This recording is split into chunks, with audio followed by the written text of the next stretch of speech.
does it happen? We gotta change up that tarps off photo in the intro. If anybody wants to know how important Dakota Josh was to the Vancouver Canucks, that was the game. Okay, so condiments. This is everything. Everything. So we run the gamut completely, right? And I'm talking about sriracha on the bottle. Sriracha? Sriracha. It's that silent R that screws me up. Is it a silent R? I don't know, like who's tall? Who's tall? Chris Pronger, wasn't he tall?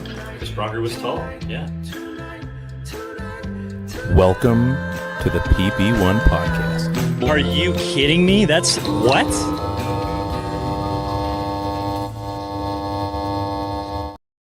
Seven.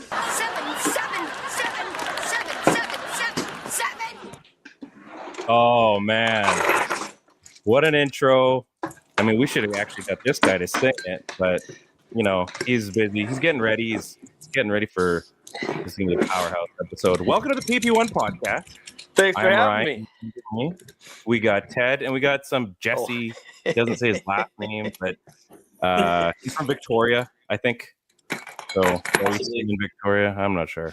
We got Jesse Roper on the show. Oh, sorry, Area 51. Sports Network. And in case you guys are wondering, let me just get this for a second. Intro song, Two Wolves by Jesse Roper. You guys know that. We just decided just to have him on the show. And he said, yeah, sure. He's been playing baseball before the show. He must have been excited about the Blue Jays' big signing, obviously. No, man. Who did the Blue Jays sign? We just, Dylan Cease from the podcast. He's going to be good for us. Oh, good. Good for us, yeah. Very good. He's going to be here for a while too. 7 years, $210 million. He better be good.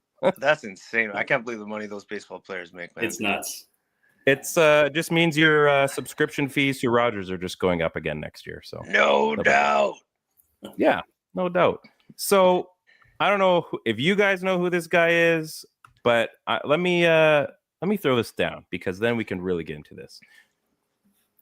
You may know him. You may have seen him in concert. Jesse wears our shirt, and we think that's pretty cool. He is a huge force in British Columbia. His direct support to Keith Urban, Beth Hart, and Lee Bryce, going off of Wikipedia here, sorry, is no small feat. He's played every festival on the West Coast that's thrown at him. He gardens. He has a killer hairdo. His band might be called great, but he thinks they're pretty good. He loves coffee and bacon, our great nation, and dang it, he's on the PP1 podcast. Jesse Roper, welcome to the show. Cheers to you, Jesse. Cheers. Oh, right on. Cool. I was itching for a beer tonight, man. I got home from my last tour and I got so ill and so burnt out. And I haven't had a beer since I got home. And today was actually the first day I felt pretty good. So cheers. Cheers. I was saying I got nothing here. We're empty. I gotta go. Don't worry about it. So we'll just assume I have something here. Yeah. When did you get back from the tour? Oh gosh. I think it was like a week and a half ago. Okay. But I don't look at the calendar much. I don't live on a regular guy schedule. Every day is Friday, man. So yeah. Anyway, I got smashed. I got home. I think it was Lake Country that maybe I caught whatever I caught. And then what's that? Yeah. And yeah, by the time the next day was the last day. We were heading to Brackendale in Squamish to play. And halfway there, I was like, right on. I haven't drank this whole tour. I'm going to have a beer. I'm going to kind of crush a couple tonight. It's going to be nice. And then about 3:00, I was like, uh-oh, I'm in trouble. And like the last time I played Brackendale before that, I had beaver fever. And so I was just like clenching my butt the whole time I was up on stage. It was terrifying.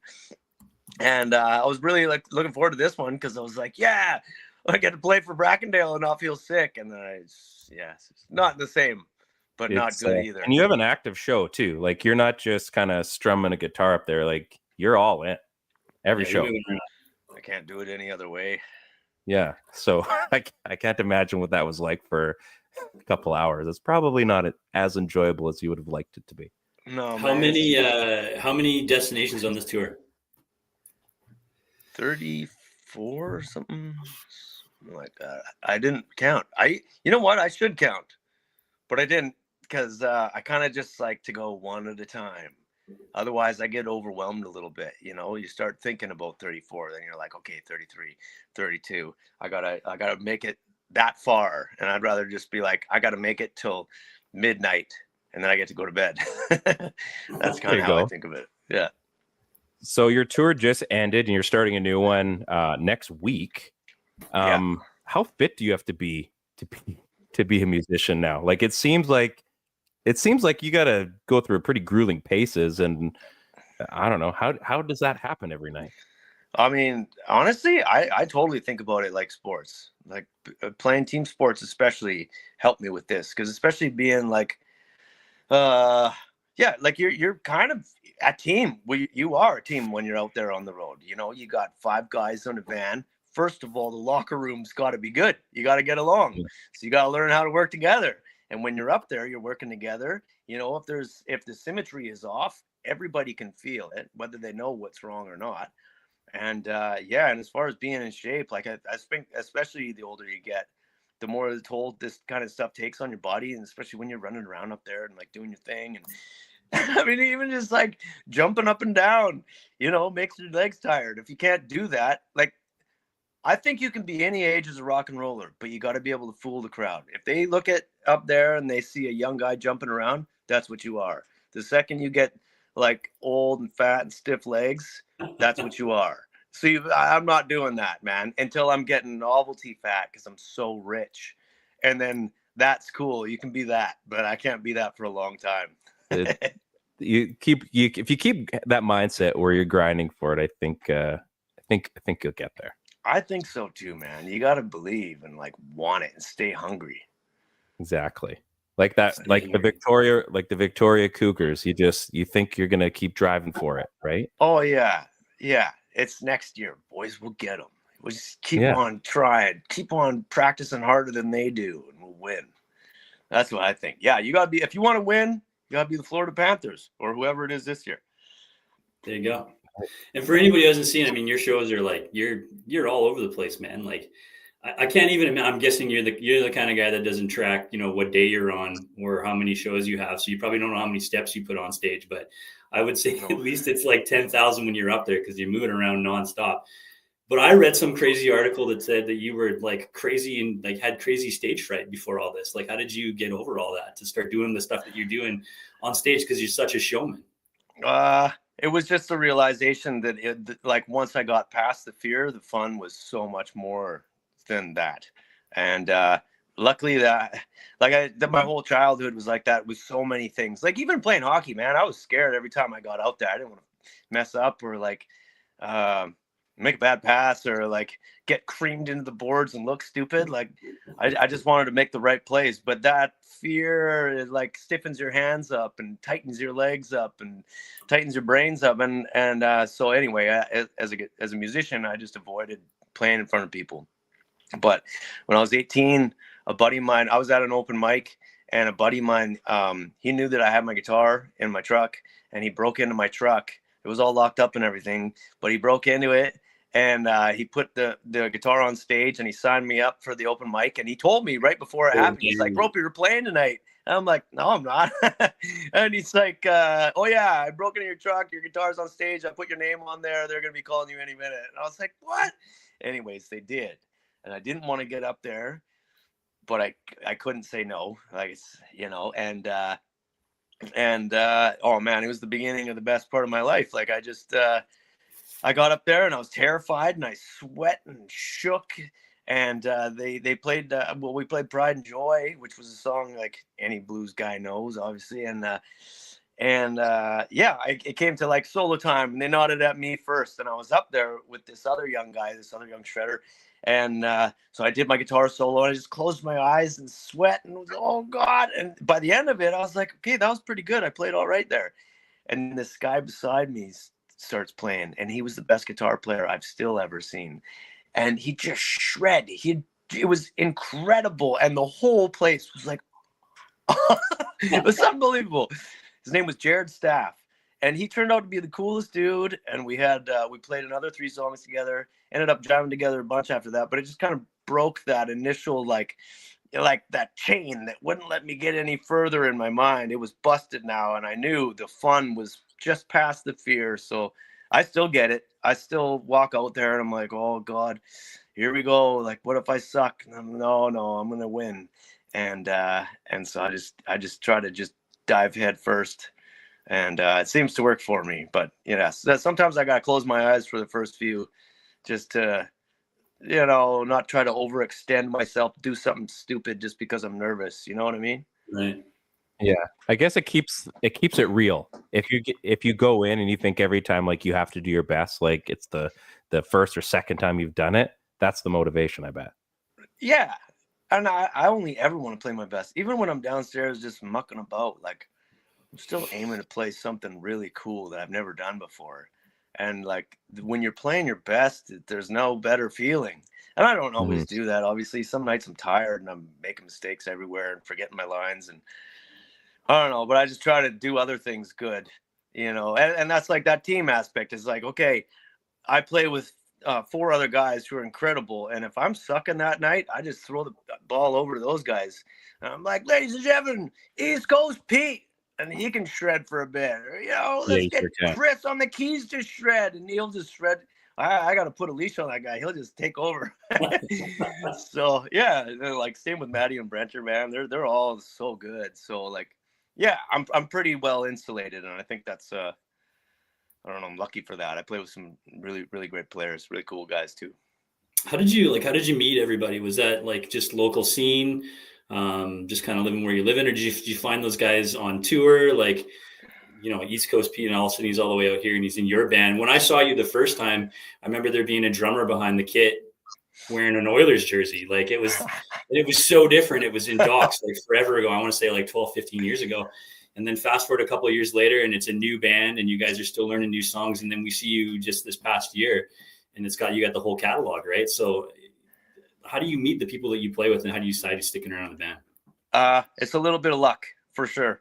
And then I guess like if you're doing your best and putting out something that other people appreciate, like, you're kind of putting your magnet out there and people will find you, right? They got to want to play with you first. But so the guy playing at Docks was one of my old buddy, Steve. And when I was 15, I met that guy. It was my first job. I was working at this place called Olympic View Golf Course. Steve was a golfer and a chef. And so I was the dish pig working in the kitchen. And so his roommate was the sous chef. And his name was Dylan, and Dylan heard me playing Voodoo Child downstairs in the change room one day. I brought my guitar I can't remember why I brought my guitar, but I was just playing away. And he's like, dude, you're really good. You should meet my buddy Steve. And so I ended up going to this party with Dylan, meeting Steve. Steve was just a tremendous human being, a character in like the broadest sense. I've never met anybody quite as like big. And so him and I became fast friends and started playing together. And we went through tons of different bass players and stuff. And then we got Matty on the scene. Matt, who is with me still, would have been the guy you see me with at Docks. And Steve was filling in on a gig with this other like cover band, and Matt was playing in that band. And Steve was like, "Look, you got to come play with me and my buddy Jess." And so then, man, there's a whole story around that. I pranked a friend of mine.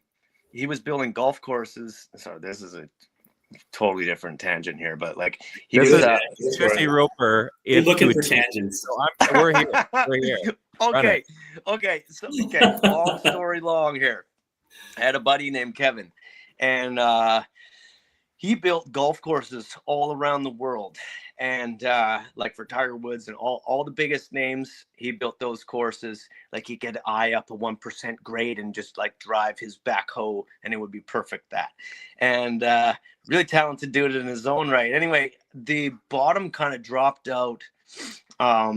When was that? There was like another financial crisis through the years. Anyways, golf course development slowed to a snail's pace. And so Kevin, he was looking for jobs everywhere, all over the world. And I said to him one day as he was like sending these things out, I'm like, how many how many courses you have applied to work for? He's like 350. I'm like, oh, okay. So that's just random everybody. He's like, yeah. So I went home and I made up a fake email, and so right at in this year, I can't. It was like 2012 or something. Brent Seabrook had played for the Team Canada junior team. Yeah, and I figured that was a name that like he might know, but not know why. So I made it as Brent Seabrook at hotmail.com or something like that. And from Brent Seabrook, I sent this email to my buddy. I sent this email to my buddy Kevin. Like, we've got a development. We're building a golf course in Afghanistan for the troops, and we want you and your team to come here. And we're going to set you up with a bulletproof Bobcat, and we're going to give you gun training and all this stuff. And because, like, you know, you might be making bunkers, but the enemies are also making bunkers. So you got to be like aware that there's some danger around the base and around like the proposed course. And send.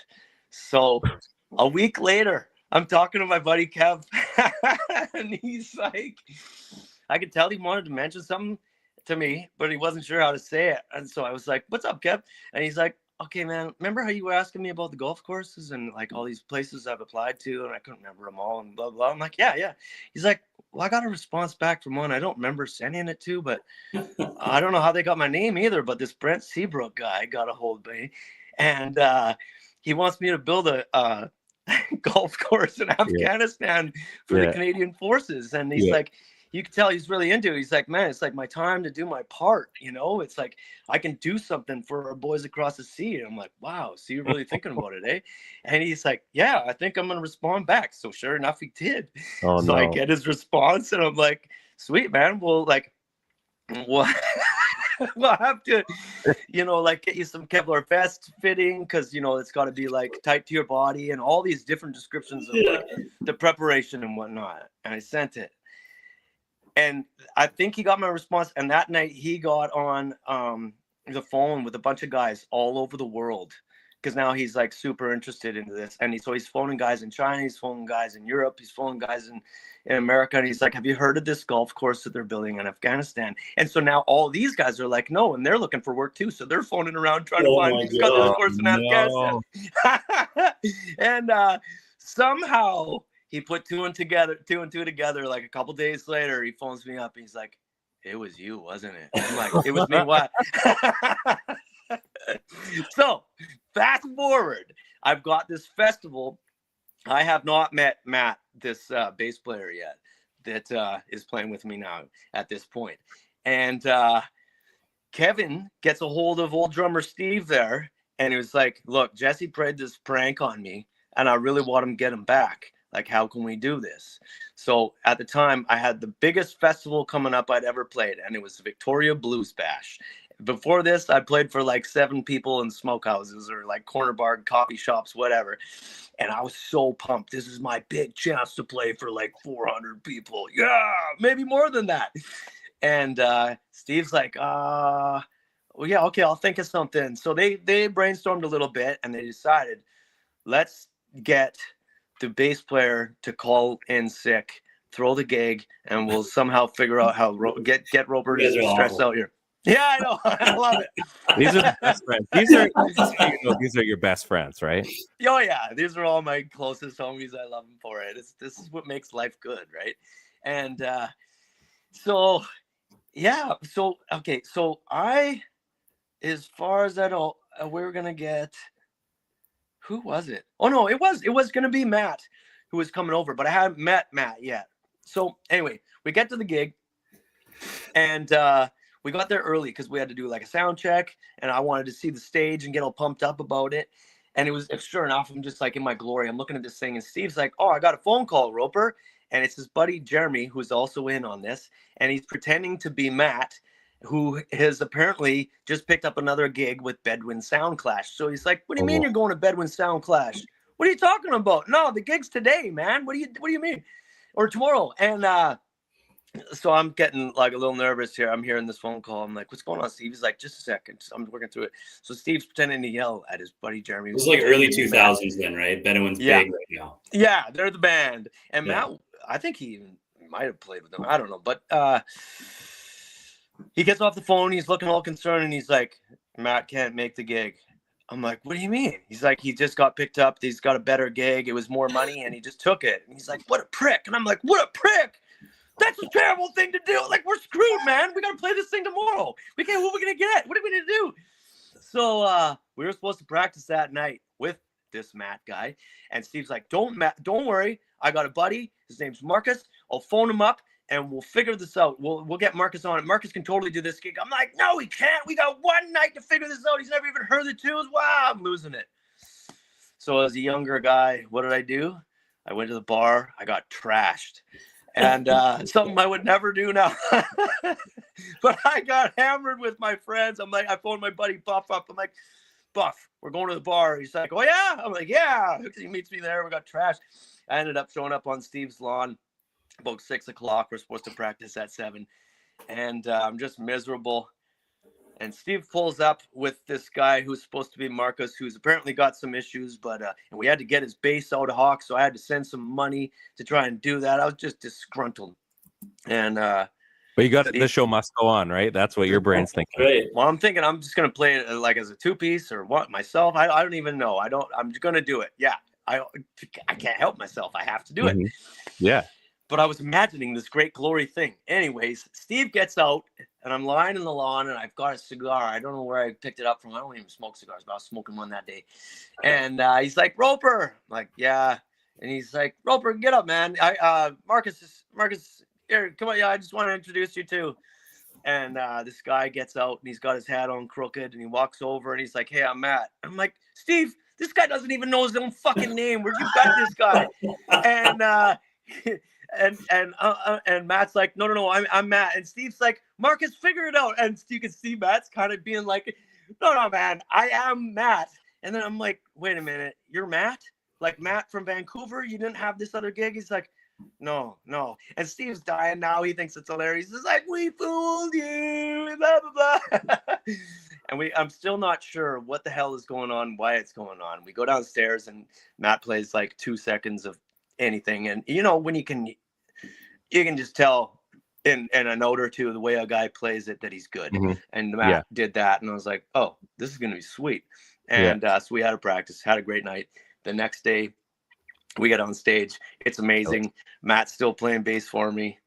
And then it came out after that. Oh, that was Kevin and Steve brainstorming because you got him with Brent Seabrook way back.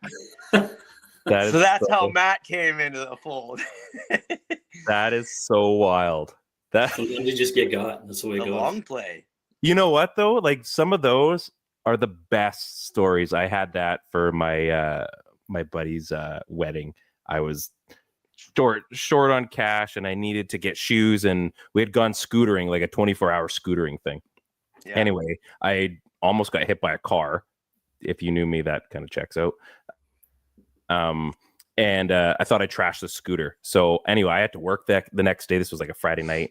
So got the guys to take the scooter back the next day. And I'm like, just tell me the damage. I mean, I'm, not making a ton of cash. So they're like, yeah, it was like, $350 or $400. I'm like, oh, okay, dish it out. So they hold it. I'm like living at home, but like paycheck to paycheck, like I'm scrounging every penny. Needed my wife at the time, or wife now, girlfriend at the time, needed her to buy me like shoes for my buddy's wedding. Like, 2 days before the wedding, we all get together at my house and they set up the video cam. We were going to watch a movie or something, and they have it sitting in the corner there. And he's like, hey, so I'm like just, it was because we did all the jackass stuff before. So I didn't think much of it. And he's like, so remember like a month ago, the scooter thing? I'm like, yeah. Remember how we said it was like $400? Yeah. How much do you think it was? So get to the end. I'm like, what was it? He's like, $50. So, and I'm stressing because I would have been like 19 or 20 at the time. So my buddy pulls out this big wad of cash and just starts dealing. I looked, I'm like, you jerks. I'm like, you were there when I bought those shoes. And he's like, I couldn't contain myself that day.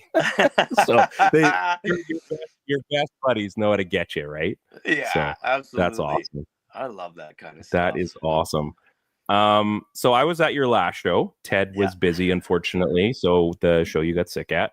And you brought up about banana bread and muffins and everything, and which was awesome. Yeah. The lady that brought up that bag, that was like, it's like, that's the best part. Like, let's just keep feeding the guy. And you brought up about how it was a heavier tour, if you will, by all the eats. What has been like? What do I have? What's the weirdest gift that you've been given at a show? So the look on his face, I can't tell if he's like thinking what the weirdest gift is or like thinking of the one he can tell. He knows. Yeah. And he knows, and it's awesome. There's been so many. I mean, most of it's pretty lots of pictures of myself, lots of banana bread. This guy gives me spices from Port Angeles. He's a cool dude. Oh yeah, we've been given some weird, awesome necklaces. I don't know about gifts T-shirts so much, but there was one lady kept on sending me a collage pictures of myself, and the way she worded everything with the collage of pictures, I just was like, I felt like there was some strange voodoo there that, like, I was gonna wake up. You ever seen that movie Misery, where the lady breaks the guy's legs, and like, he's the famous writer, and then he crashes his car and she finds him. I felt like it was going that direction with her. And I kind of made maybe a comment like that, and I don't think she's a fan anymore. But she was giving me the heebie-jeebies, man. I don't know. That was a strange one. I'm sure there's something I'm not thinking about here. Sounds like it sounds like to the start of like how you came up with Yukon Girl. That was just random. Yeah, that was random. And I did end up meeting a girl up in the Yukon and having a time with her. But she didn't hear that song. I went up like when it was first written. I went up there again the next year to play the same festival, and she was there. I'm like, "Hey, how you doing?" And she's like, "Yukon Girl." I'm like, it wasn't you. It wasn't you. I made it up in my head. Yeah. Sure, you did. Sure you did. How did you come up with that laser beams from the eye? Like, that video went south so quickly and it was so funny. Like, how does that happen? I still think that's the best one I got. It's so good. We made it for $50. A buddy of mine owed me $50 for like 5 years. And then through another friend who was making videos, I was like, hey man, I'm thinking about making a video. I should probably do that at some point in time here. And here's my ideas. He's like, I don't know if I can do that for you, Roper, but I know this other guy. And that guy happened to be an old friend of mine, but more so my brother's. And so he connects the two of us. And I'm like, Shraz, that's hilarious, man. He's like, yeah, so I was thinking I'd do it for you, but I've owned you $50 for a long time. How about I'll just take your $50. He was pretty amateur. Now he'd be like, who knows, man, a lot of money. He's made it big. He's doing real serious music videos. I'm happy for him. So $50 for a music video. So I grew up on the island, and both my brothers are still there. A couple of my brothers are still there. One's living out in Souk, the other's out in Gold River. Mm-hmm. And the rumor, Gold River? Yeah, Gold River. My dad was a millwright, so we used to bounce around, right? Oh, okay. Yeah. So the rumor is that you played a concert one time in somebody's backyard and took payment with like a box full of vegetables, including like a giant squash. Is this a real story? Can you confirm this? Probably. I mean, I played for all kinds of stuff. I would play markets and leave with like a guitar case full of toonies and loonies and like sourdough bread and cookies and stuff like that. And yeah, I'd play anywhere. They were happy to have me for a long time. Now I'm like, no, I've done too much. But yeah. I mean, I'm not sure which party that was, but it's a highly likely story for sure. Okay, so we'll leave it at. He told me about this story and like on and on and on. And so when we finally he's like, I gotta know. We have to ask this. And I love like, probably. Yeah. No, sure, I played everywhere for everything. Yeah, I played so many backyard. What's that? You've been everywhere, man. I really have, especially on the island. I played more backyard parties than I bet anybody on this island. Like people and charity events. I did every one of them. People would just call me. Yep, sure. I play everything. So yeah, sometimes We got to find a way to do it in my backyard. Like, it checks out, man. I remember hearing about this guy named Jesse Roper before I'd even heard your stuff. And I'm not talking about Jesse Roper and Yubo. I'm talking about the chosen one. But maybe you can tell us about, you know a little bit about Jesse Roper out in Yubo, hey? Oh, Yubo? I hope he's still alive. I don't really know, but yeah, they okay. So there's an elk herd up there, and I don't know. I've played a bunch of backyard parties in Yubo too, and there's not many people in Yubo, so you play a backyard party in Yubo, and pretty much the whole town is there. And oh man, did we have fun! I remember some of those times were just great. But yeah, so I hadn't been up to Yubo in a couple of years actually to play a backyard party. I'd done the Sunfest site. Anyway, every year I guess there'll be like a big bull elk that'll come in and like claim the town. That's his rutting ground. And this year there was one came in. It had rope wrapped up in its antlers, and somebody took a picture of it and tagged it as Jesse Roper, and then tagged me, and then it became a thing, and I was just getting tagged every time this thing got sighted in town. Somebody tagged Jesse Roper, and which I was obviously honored too. I mean, it's kind of cool and some community island spirit. And yeah, so then we made the Jesse Roper elk shirts and sent a whole bunch up to Yubo there for the locals, and I don't know. It was just a cool little thing that happened. That's wicked. So we got the Yubo one and then the Machosen one, which is a great name, by the way. I'll take it. Yeah, Machosen one, man. It's funny that came up. Well, I don't know. There's a couple people might take credit for that, but I remember the first show I played downtown. I opened for this group called Manitario, and where was it? It was Sugar at the time, which would be Capitol Ballroom now. And anyway, I was down on the stage. I was doing like a solo show, opening up for these dudes. And the Manitario guys just were loving it. And they leaned out of the green room door and they just started shouting the Machosen one. Machosen one! Machosen one! And people in the crowd started picking it up. And then I heard it on the radio. I think it was Scott James, the local Q radio station guy. He was a fan, and he started calling me the Machosen one. Now, I don't know if that's because he was at that show with Manitario or what, but yeah, what a band. It took off. But then here's the thing, and now I can't prove this, and neither can the fella upstairs, but the guy who lives up top of me, he owns this place. He's my buddy. His name's Tim O'Neill, and he played CFL. So I don't think he bullshit me on this one. He says he's the original Machosen one. And he's way bigger than me, so I'm happy to just give him the coin. But he played CFL for like 11 years with Hamilton and BC, and he won a Grey Cup in was it Calgary? And yeah, so he apparently is the original Machosen one. So I don't. He kicked my ass, so I don't dispute it. But I also don't tell anybody that except for you guys, the odd person. I mean, you got both the Machosen ones living under one roof. I mean, that's pretty. I never even thought about it like that before. Both of us. It's a team.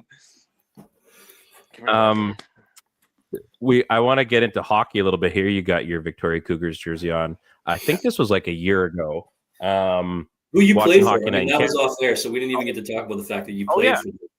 You played for the old Victoria Grizzlies or the old Victoria Cougars, man. This is my most prized, one of my most prized possessions. If my house was burning down, hopefully it never does, I probably would grab this jersey though. Because yeah, like I was saying, I mean, I made, this was one of the first big goals I ever had as a human was I wanted to make that Pee Wee AAA team. And because I remember watching them after practice one time. I was in Adam, I think, at the time. And I was just starting to like get my legs underneath me and getting faster and really loving the excitement of the competition and whatnot. And I saw this team out there flying around. Who are they? Wow, that's the AAA team. I find out. Okay, I want to play that. And so yeah, I made it. I think I was second year Pee Wee when I got on that team. No, was that first year? Shit, I have to look back now. I didn't play much though. I wasn't very good. Like I was a grinder. I'd score like 8-10 goals a year. Just muck it up. Was a team guy. Like, and I love Blue more guy, than blue guy. yeah. I like being that guy. Like, yeah, not too fancy. My first year in hockey, I think I was better. Like I scored like tons of goals, but I wasn't really thinking about it then. And then as I got older, I started thinking about it. I wish I had my mindset now, back then. But so many of us could say that, right? But yeah, I worked hard. That was the key to everything, and still is for me. Like I just try hard. But yeah, making this team was huge. And then I stayed with the team until my last year of midget, and after that, like I got the offers, a couple letters in the mail to go play couching or whatever, and I think one from Alberni, but I was like, I'm just gonna get killed out there, man. And I knew like concussions weren't a thing then, but like I got some for sure. I was like a little guy trying to play the big guy's game, and not too daft at like it. What changed everything? Finally, in midget, I started going to the gym and not skipping leg day, and then wow, what a change! I'll never forget. Like after I'd been doing it for a little bit, the first guy I leaned into and smoked, and it was just like when you click off a guy, and it's like you feel it, but you don't feel it, and they get exploded. Mm-hmm. And it's just satisfaction. And that happened for the first time that year. And I was like, I am never skipping leg day again.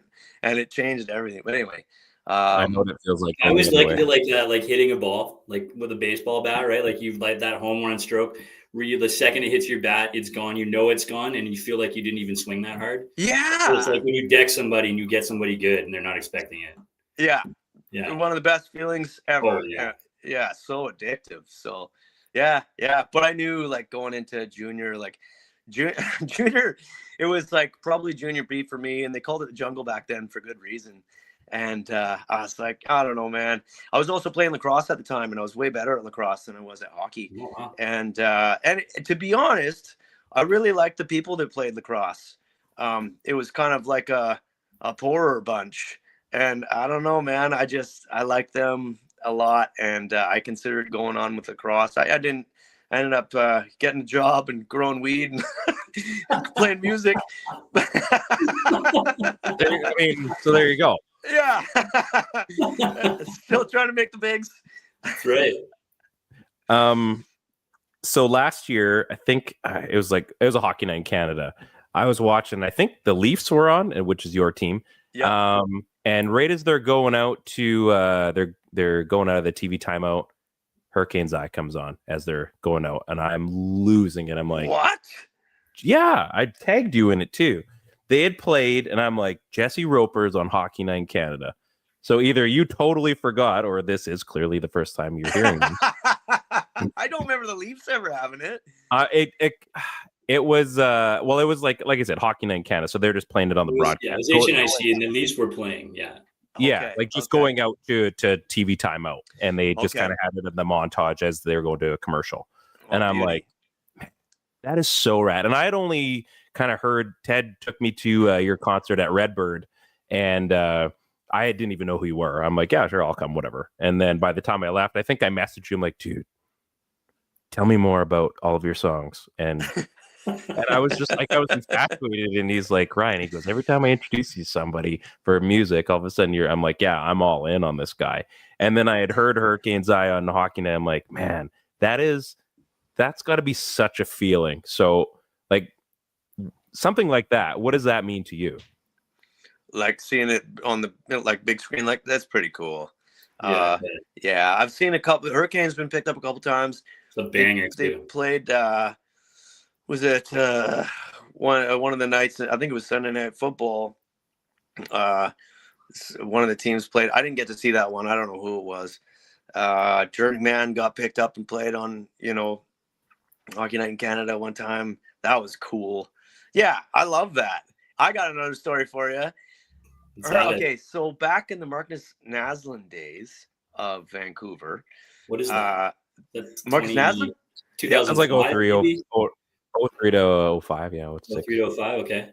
Was it then? Okay, shit. Yeah, it would have been like mid 2000s, I think. West Coast No. Express. Okay, no, it couldn't have been Naslin then. What guy am I thinking of?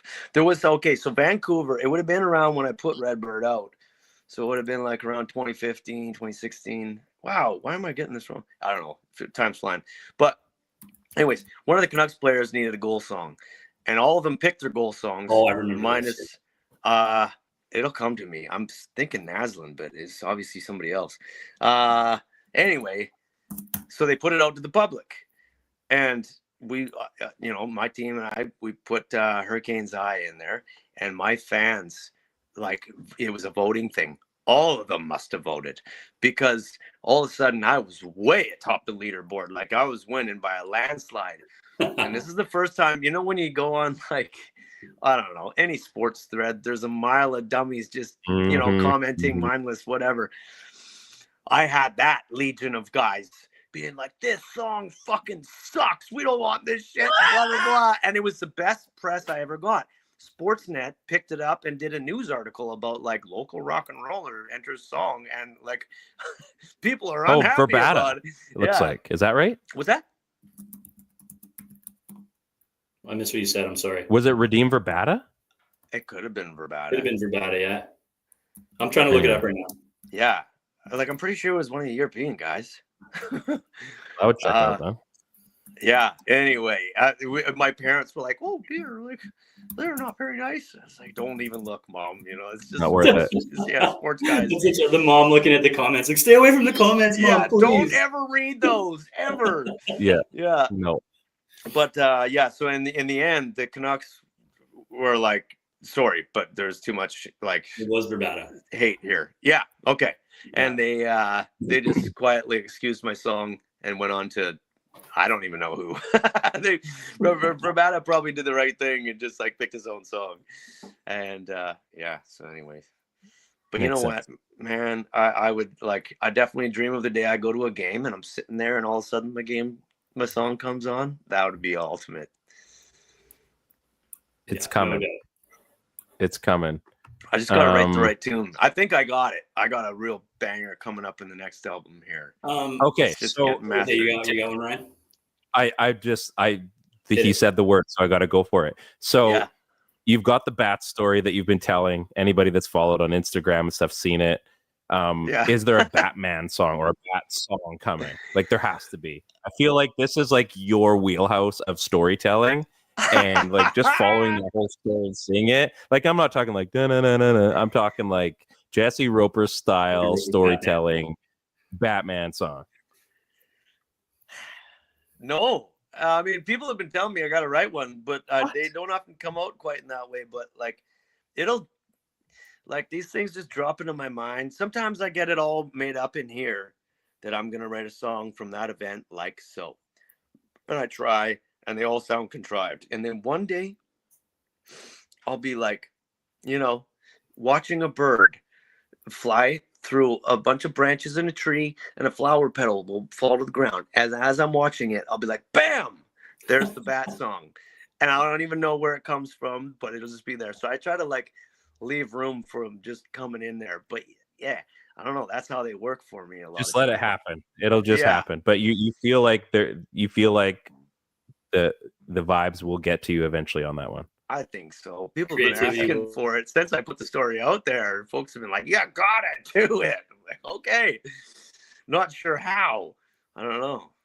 I gotta think about that one a bit. Rabies or something, that'd be cool. Sure was a scare, man. When I went to the hospital, yeah, no, they put the fear in me. They're like, "You can choose not to get this shot, but 99% of people die a horrible death if they don't get the shot." And I was like, "I'll take the shot." Then they described to me like what that death is. And I was like, no, I said yes already. Yeah. I had no idea. Like, I thought it was like most other things where you get rabies, you're like, "Oh shoot, I better get it quick here and like figure it out." They're like, "No, the second you have it, you're done." I was like, oh, I didn't. okay. Yeah, I didn't know that. I had no idea. Yeah, they're real serious. They pumped me full of shots. I had like, I think 6 shots that night, and then another 4 consecutively. And like as I was out on tour, I had to figure it out because they're like, no, if you miss one, you could still die, so you better get it. And So, and when was this? This was during. This was 2 days before my tour started. The bat flew into my eye, and then I got a hold of my doctor buddy. Just being, no, I was like, it wasn't sitting with me all that well. I like go for a nighttime walk most nights. When I was a kid, my dad got me to walk the dog every night. That was part of my chores. And so I just got used to like going outside and staring at the stars and walking around, and it's become something that I just do all the time. And so I was doing that, and yeah, the bat flew into my eye, and I kept on walking and thinking about it, and like, would it have rabies? I don't really know. So I got back an hour later, and I got a hold of my friend who's a doctor, and I try to never ever ask him doctor questions. He doesn't need that shit. What a good friend. Like, I know, right? And he answered, and he was out on the town in Vancouver having a beer and like taking some nights off. And his name's Jesse as well. He's a great guy. Hey, Jesse. I just had a bat fly into my eye. Is that cause for concern? And he's like, you got to go to the hospital right now. You got to get this shot and then this shot and this shot and this shot. I'm like, how do you know? Like, he's like, only, like something wrong with the bat will never fly into your eye unless there's something wrong with it. Right. And like just a couple of years ago, I guess it was a guy, and bat like just grazed his hair. That's all that really needs to happen. It doesn't even have to like get you or scratch you anyway or anything. Really? Yeah.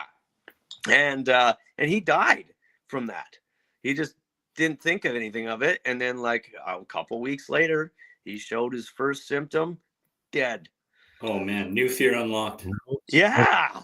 But you know what? It's just funny. I got all this like way down the thing now. Yeah. So I'm in the hospital that night. There was fans in the hospital room, which was really strange, man. You go to the ER and people are like, Jesse Roper, oh my God. Like, what are you doing here? I'm like, I might have rabies. They're like, well, I had a bat fly in my eye. Yeah. And then so you're hardcore fretting at that point. Now he says like you need to go now, and you're like, oh yeah, I was definitely like it kind of like tensed me up after that. I'm like, oh, okay, geez. And we were having this big party at my house the next day. We do this race at my house. Tim, he started it. We call it the Mathlon because we're near this lake, Masson Lake. And so we bike up the road and then down this trail, the Galloping Goose. And you drop your bike as fast as you can at the bike lock there, run around the other one side of the lake, you swim across it, up the hill, grab your bike, whip down the Goose, back down, up the driveway. That's the Mathlon. And that was the next day. And I was like, oh, man, this doesn't bode well for like a good finish. And anyway, I was tired as hell. I got out of the hospital like 4 o'clock in the morning or something like that. But yeah, we did the Mathlon and it was fun. And then 2 days later, I was on tour. I got another shot as I was like leaving town to hit the ferry. And then I had to get another one in Lethbridge. And then I was supposed to get one in Pittsburgh, but I couldn't do it. And apparently they're like the last one. They're like, yeah, if you leave it a couple days, it's okay. Just don't leave it more than a week. So I ended up getting that one in Washington. And yeah, I just walked right into this hospital. There was nobody there. And I can see why, man. Like things are so expensive. Luckily I had I don't know if this has worked yet, but I got traveler's insurance after I got hit in the eye by the bat. I probably shouldn't even say that, but yeah. And I think that covered it for me. I hope so. And like, I did it all. You don't have rabies, so we're not that popular. It'll be fine. Yeah, fair enough. Me neither. Yeah. So, I don't have rabies. I'm happy about that a lot. Because it was kind of stressful. I was trying to be cool and just be like, business as usual. Here we go, boys. Fucking ripping it up on road. And then, but yeah, in the back of my mind, I was like, do I got rabies? Like, what would that be like? Yeah. Yeah, that's on your list.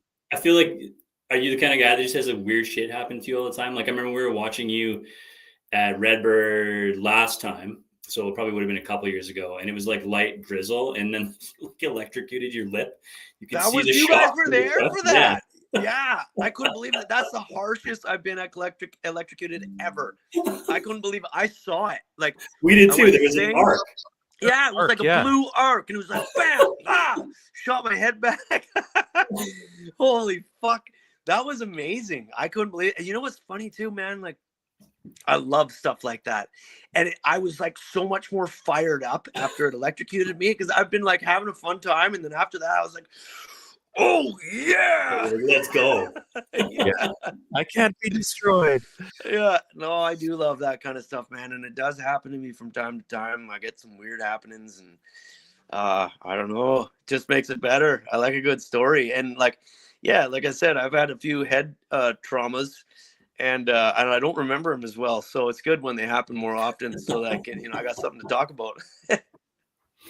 I was going through the catalog a little while after we found that you were going to be on the show, and I was like, I feel like I wanted to ask, like, what's the most fun you've ever had shooting on a video, and why do I assume that it was quality time?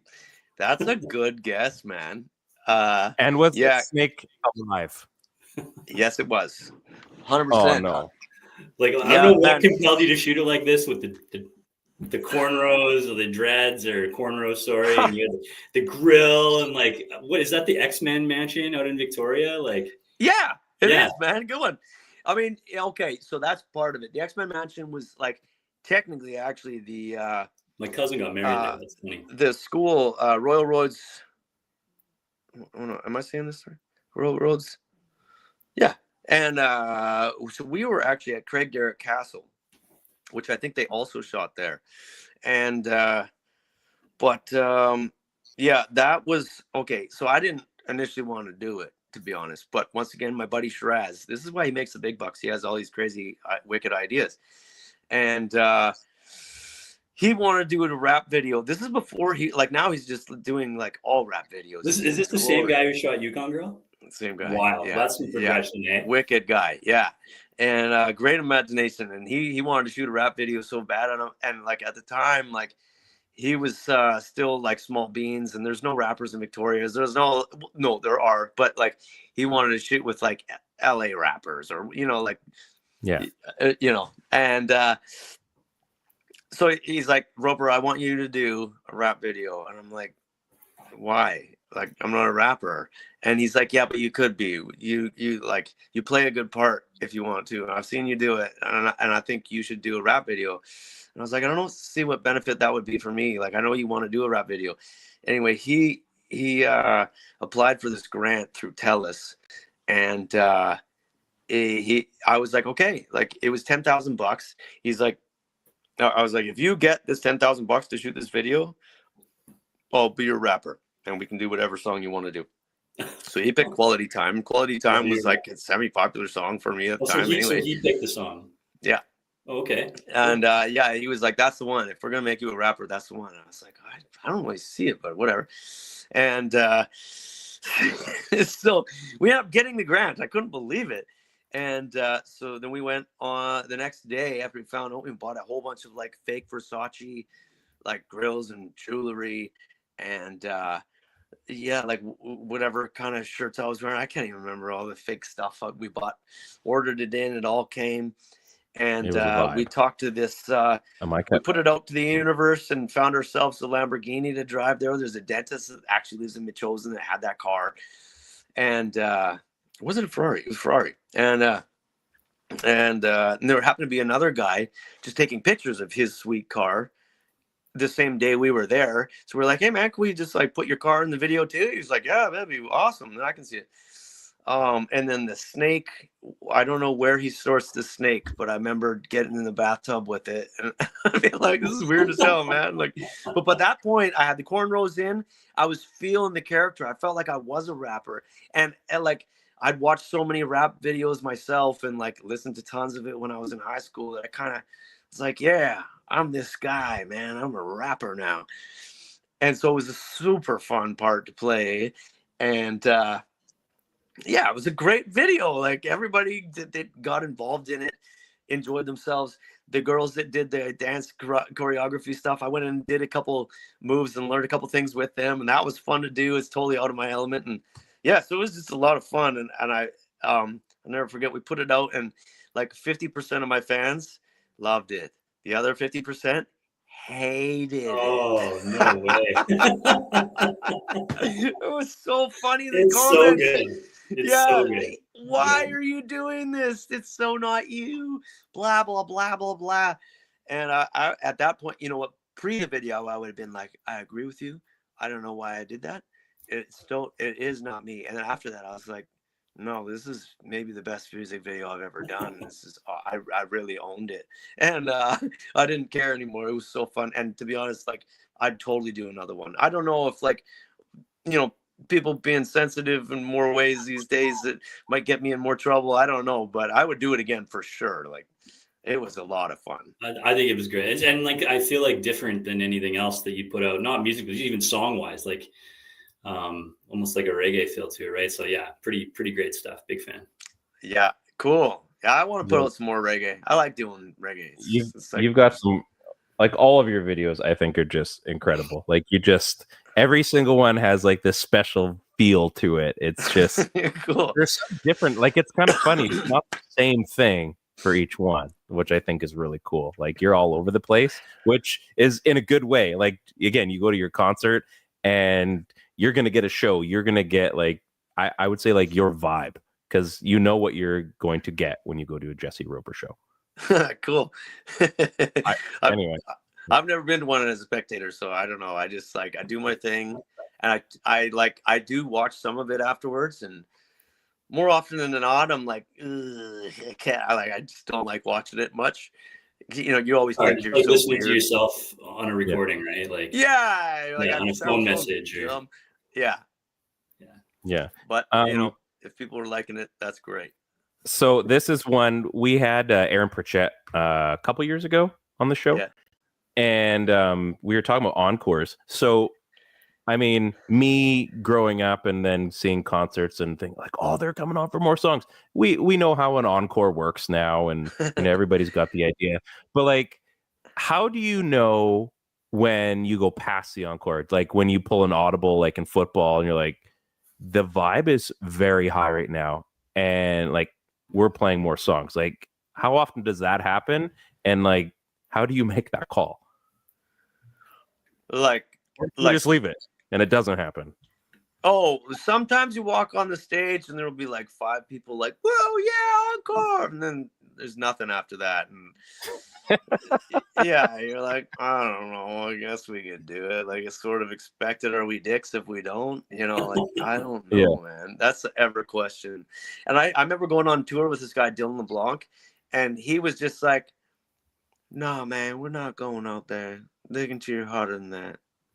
And I was like, props, Dylan, because like me, I feel like even if it's one person who just wants more, I'm like, okay, for you, buddy, I'll give you a show. But he was like, no, fuck that, man. Like if they're not cheering, I'm not going out there. I'm like, all right, man. I like this guy. Yeah, he was legit. I loved it. Talented guy, so good, and so chill and funny. But like I'll go do an encore pretty much every time, just because generally I don't want to stop playing anyway. I'm having such a good time. But if that audience is truly putting machines or like coins in this slot machine, like I'm pumping out tunes, and eventually my band will be like, that's fucking it, Roper. Let's go. We got to get on the road tomorrow morning. Like, we're done. And so that's one of the reasons I look forward to the last show on the tour, because then it's like, if you guys are putting coins in the slot, it's cashing out tonight. And I'll just keep on playing and keep on playing. But yeah, there are legit nights where, oh man, Chicago on this last run was unbelievable. We couldn't get off the stage. They just wouldn't let us. Like the amount of enthusiasm that was coming back at us, we're like, the whole night had been like top notch, 10 out of 10. And I'm like, bam, last note, thank you, Jesse and the Pretty Good Band, cheers, catch you next time. And then we left, and then it just hit another level, and we're like, holy shit, okay, let's get back out there.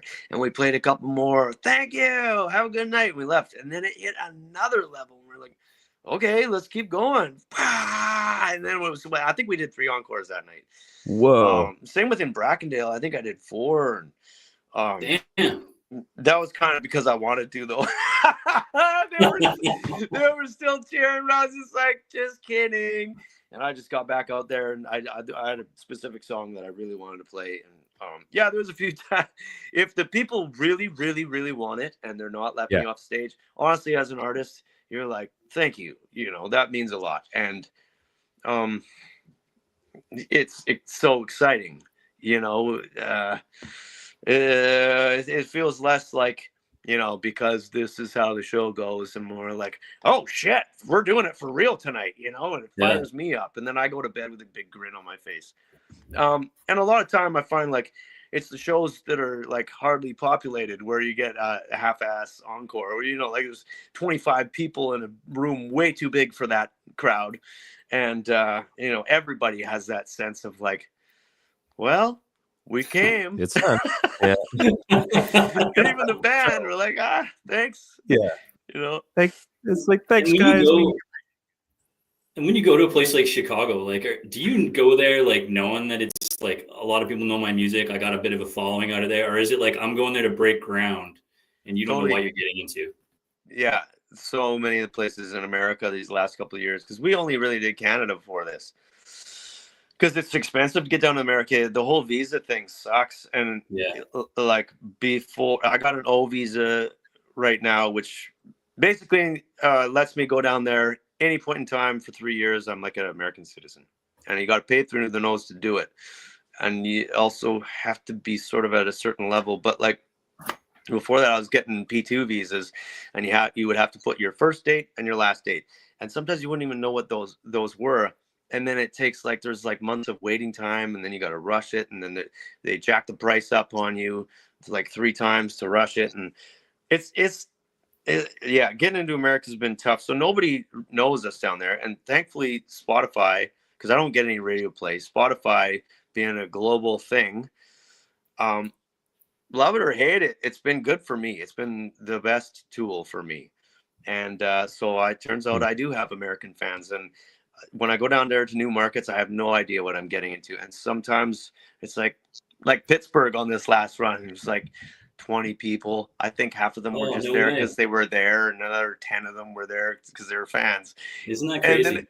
Yeah, so you're playing, you know, like sometimes the 20-person room can be a ball, and then like, oh man, in Quebec, we got these 20 fans in Quebec that are the best, and they go nuts.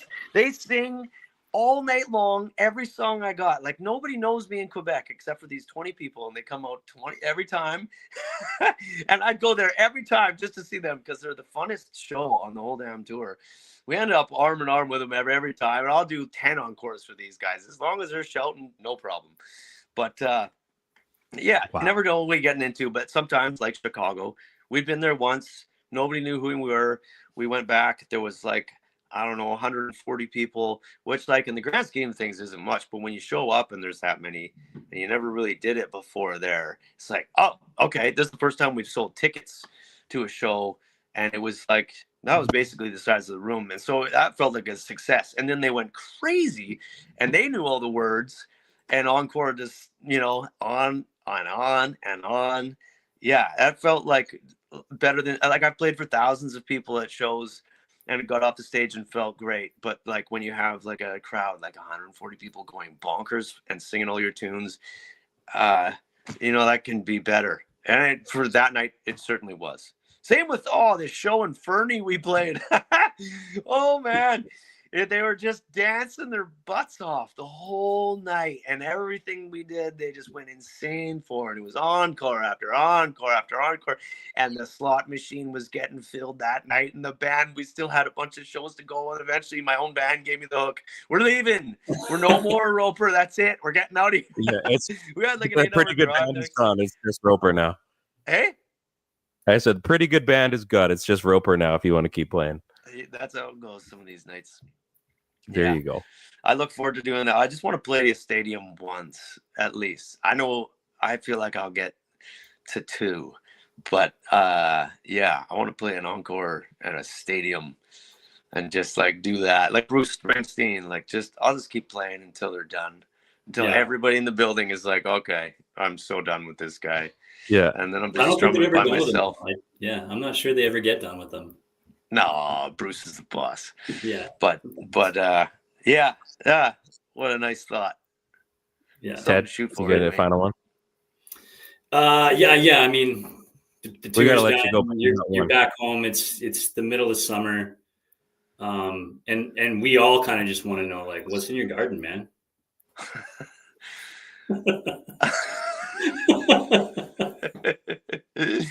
Yeah, man. Like this year was a lot of cabbage and like a lot. I'm getting better at it, man. I've been doing this for a bit now, and I really like. I got to get back to the what's in my garden pot thing. I stopped it because my manager gave me so much. It was like endless the amount of shit I took for it. And then after I stopped doing it, he was like, for what's in my garden, man? Yeah, he was But like, why? You're giving people the wrong look. They you know, they're supposed to see you as like Jesse, the rock and roll star who plays in front of tons of people, and here you are, Jesse, the like mud encrusted gardener, like acting like a goof. And I'm like, yo, that's me, man. And he's like, yeah, but you see the perception thing. And it was, in a way, he's right. And in a way, I was right. And so in the end, we came to an impasse. I just stopped having fun with it, but I still garden all the time. And yeah, I'm getting better at it, man. I'm doing more vegetables that I can like dry and preserve and eat through the winter. And so I got all these squash and onions and garlic and potatoes and carrots and like really like the root vegetables. I did a roast vegetable soup. I made it up last night. I'll eat that for the next 4 days. It's just like all veggies from the garden. I don't like coming home from tour and having to buy food. Like, it is so nice to just be like, well, what have I got? And I walk out there and figure out what I want to cook. I got beans. I just soak them, make chili, tomatoes. I dry tomatoes and canned tomatoes, and yeah, all sorts of everything. I love gardening, man. Like, you don't want to like come home from your tour only to have to go like play another show in a dude's backyard to get a box full of vegetables, right? Yeah, no, I give out the vegetables now. Thanks for having me. The tables have been turned, right? Yeah. In Victoria shows, I throw them off the stage. I just whiz tomatoes out to the people in the crowds. And yeah, it's cute. I remember I played the Royal last year in November, and I had potatoes because that was the only thing kind of still available in the garden. And so I was whipping them out into the crowd.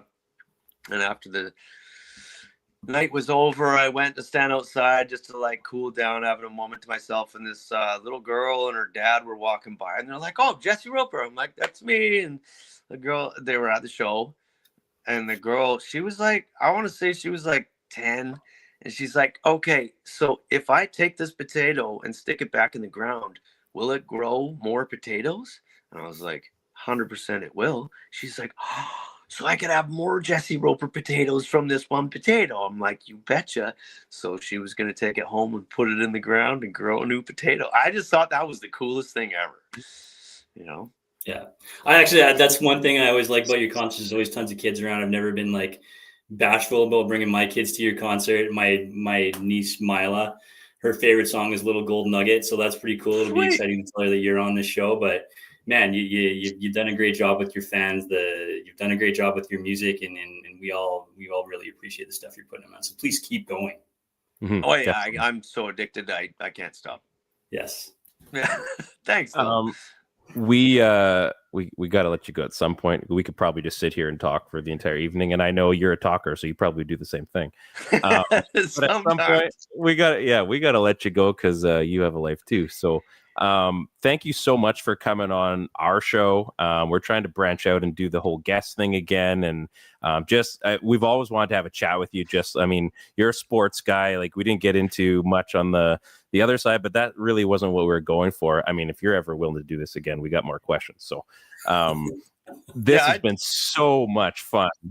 I mean, it's been a blast. So we do thank you for coming on, and by all means, people, you got to check out Jesse Roper. If you don't know who this guy is already, first of all, what's wrong with you? Second of all, like, go get tickets, go check him out. I mean, we're not very big, so I don't know how far this reach goes. But you got to see Jesse Roper in person because this guy puts on a show like no other. I wish you were playing another 2 months because I'd go check you out again. Well, you never know. I think 2 months from now, where am I going to be? I'm going to be in the Salmon Arm area coming up. Oh, that's cool. Edmonton. Yeah, not too Yeah, far. I think you might have bumped into my brother at Roots and Blues Festival. He's wearing the same shirt as you, that PP1 podcast shirt. I do. I remember that. Yeah. Yeah, that's That my was brother. so funny. I think that was like the first time I'd worn it, and he was like, "Dude, that's my brother's podcast." I'm like, "No way! I love this shirt." Yeah, the kid who lives upstairs. Well, there's two of them, but the little one, he always points at the goalie, and he's like, "Puck." And I'm like, "That's you, Dino. You're the goalie." He's like, so now when I walk by him in the shirt, he's like, "Me." Yeah. There you go. We're making an impact, one person at a time. Yeah, Jesse, great shirt by the way too. It's fun. Oh yeah, they're great. They're fun. Sometimes the logo is so big that it gets like a little bit sweaty when you're hiking in it or something like that. Oh, fair enough. Yeah. No, I was aiming to put that on for the show, but I think I must have thrown it in the wash and just I don't know. You got a hockey jersey that works for us. We love that you're out wearing it. That's good stuff. Hey, like please take the next minute. Shameless plug time. What are you doing? What are you up to? What can we look for? Where can the people find you? Like this is you have the floor, man. So please plug yourself and get things going. Yeah. Okay. Well, I'm writing right now. My producer got a hold of me, and he's like, this guy, he got cool in the industry, and now he has no time for nothing. And I'm really proud of him and happy for him for that. But he's like, Roper, I got 5 days coming up. I'm like, when? In like February or March or something? He's like, no, December.